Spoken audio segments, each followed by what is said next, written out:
Kazoi muri yeZimbabwe kusangana kwatiri kuita nhasi rimwe zuva sekuvimbisa kwatakaita kuti tichange tichitenderera nenzvimbo yeMarsh East. Makatona tiri kumudzi, mukatona tiri kuVangahwe, nhasi uno tiri kumabuja. Tiri pamutoko, hanzi paifanwa kutonzi pamutoko, hanzi paisafanwa kunzi pamutoko, paifanwa kunzi pabuja. Rangu zita ndinonzi Andrew Neshamba. Ndinovimba chirongwa chanhasi chichakufadzai, chirongwa chatiri kuendera mberi tichiburitsa nhau dziri kuitika munzvimbo ino yemutoko. Sekutaura kwatakamboita nzvimbo ino yatigere inonzi Nyamakwere Lodges and Conservation. Ndo vari kutichengeta kuona kuti tagara zvakanaka here, tiri kudya zvinonaka here. Munondiziva ini nechikafu ndosaka dumbu richiendera mberi richingokura nekungokura. Kuguta kwandiri kuita pano ndeve Nyamakwere Lodges. Saka tinoda kuti tivape mukana mudiki wekuti vambotitaurira pamusoro penzvimbo yavo. Ndinokukumbirai mukoma navanzvadzi musvike timbokurukura zvishoma. Mungangotanga nekuzvizivisa zita renyu. Ndokutendai mukoma Andrew nekuti gamuchira kwamaita pashow yenyu. Noitwa Tafadzwa Prosper Bvunzawabaya, tiri director pano paNyamakwere. Ndo director, ndo vano director things. Ndokutendai mukoma Andrew, ndinoitwa Rumbidzai Mamvura, ndiri manager paNyamakwere. Manager zvaunotuka manager variyo. Ndiri kurangarira kambo ikako.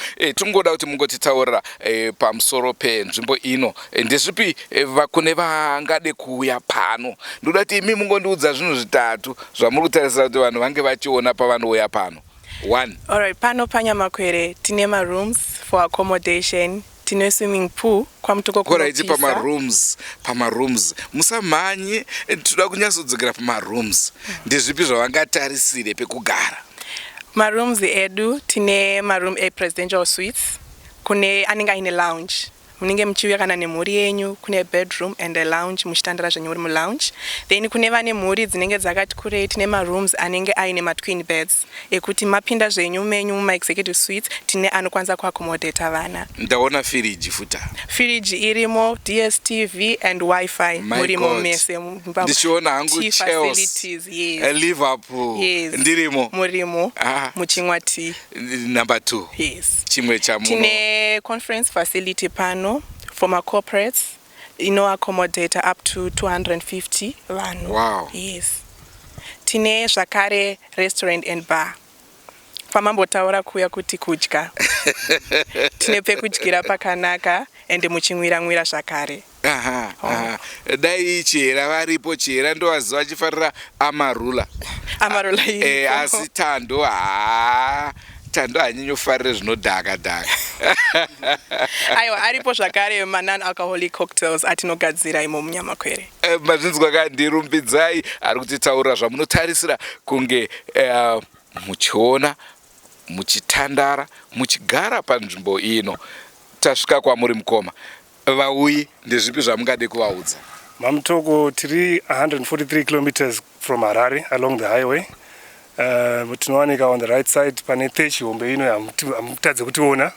Tine swimming road kutongoona apa. Exactly. Apane nice green lawns yekuti haushai kuti pamutoko nepaNyamakwere ndepapi. Nekupisa kwakunoita kwamutoko kuno, we have a nice swimming pool where you can enjoy with your family kana muchinge mauya kuno senge summer yatave. Ndaona Tando akutoramba kubuda mvura. Exactly. Ndizvo chaizvo.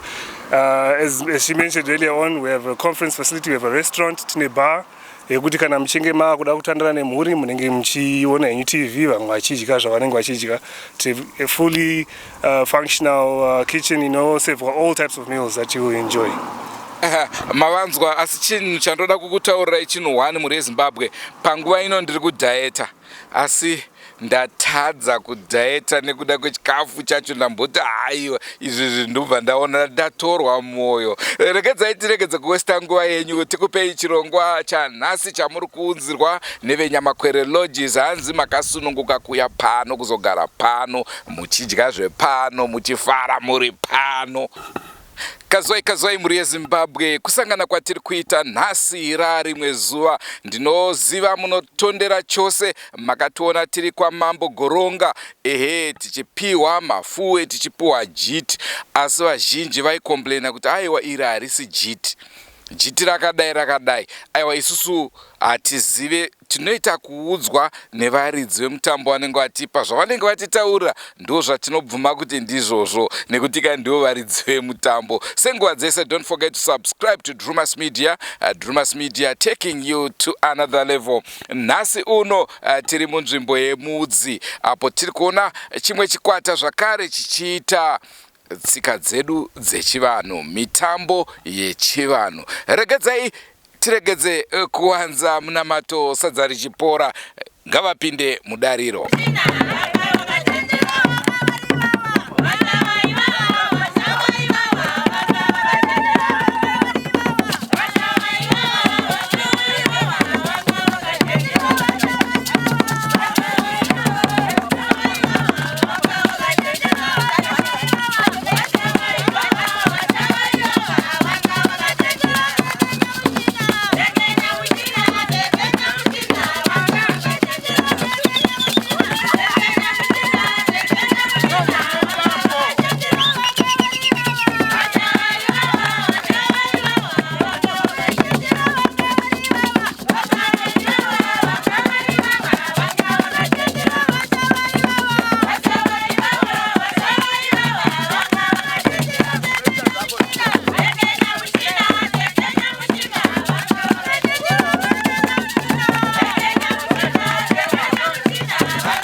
Mutika nemaruwa. Muti une maruwa anzi ukautekenya unoita se unenge watoutekenya muti une mafrausi. Saka kunzika mutika nemaruwa watekenya wakazunza. Ukambo akanoenda mutambo vijiti here itsotsa here chi? Itsotsa. Anzi makwaya ndinauzawo makwaya chi? Ijiti.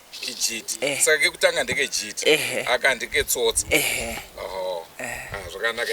Karikuya zvinezvi ndeke chimbwa mangotaura. Kakuya zvinezvi. Kakuya itsotsa futi. wakuda kuita ketsotsa futi.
Ndinovimba muri yeZimbabwe mafadzwa zvikuru nemutambo watakupai, mutambo watakuunzirai. Ndinovimba madzidzo zviri zvitatu pamusoro pemitambo yedu yechinyakare. Ndisu anani, tinobva kupi, tiri kuenda kupi? Ngatisangane zvakare mune zvimwe zvirongwa, asi tichiri muno tikabuda mudzi topinda pamutoko tichitenderera tichiri kumbobvongodza Mash East.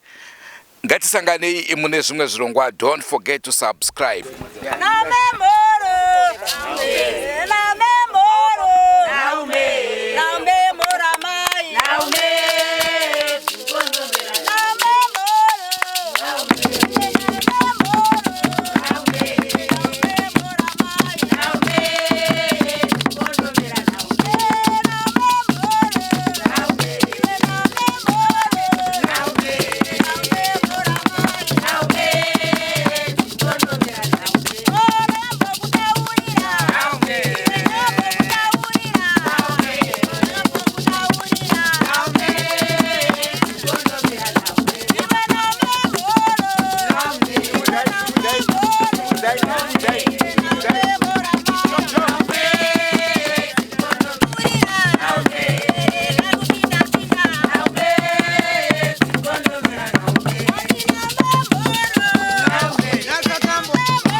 Wakamboonana tichazoonana nerimwe zuwa hama dzangu.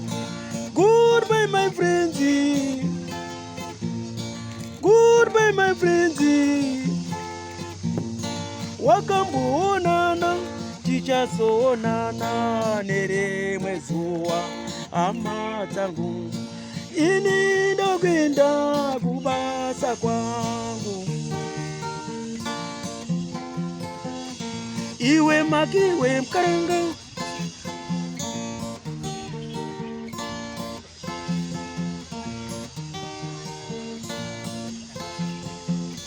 iwe makiwe mkaranga, iwe makiwe mkaranga.